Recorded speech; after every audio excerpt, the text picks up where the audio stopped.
Hi friends, video నచ్చితే ఒక like and subscribe చేయండి ఫ్రెండ్స్. ఈరోజు టమాటా ములక్కాడ కర్రీ చేశాను. అదేంటది అందరికీ తెలుసు నేను అనుకుంటున్నారా? నేను కొంచెం వెరైటీగా ట్రై చేశాను. చాలా బాగుందండి. ఈ కూరలోకి కాస్త నూనె ఎక్కువైతేనే టేస్టీగా ఉంటుంది. కావాలంటే తగ్గించుకోండి. స్టవ్ మీద ప్యాన్ పెట్టి ఆయిల్ వేసి కొద్దిగా జీలకర్ర, ఉల్లిపాయ, పచ్చిమిర్చి ముక్కల్ని ఫ్రై చేసుకోవాలి. అలాగే అల్లం వెల్లుల్లి పేస్ట్ని కూడా వేసి కలిపాను. తర్వాత పసుపు కూడా వేసుకోవాలి.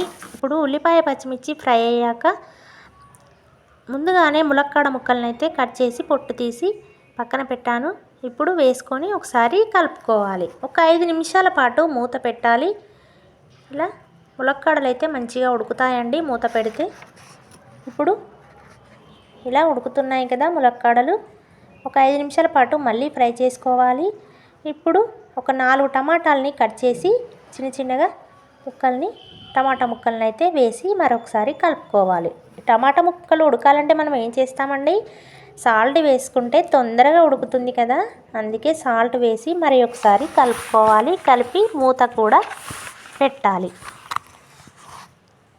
ఇప్పుడు టమాటా ముక్కలు, ములక్కాడ ముక్కలు మంచిగా ఉడకాయండి.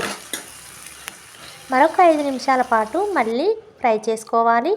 ఇప్పుడైతే సరిపడా కారం పొడిని వేసుకోవాలి.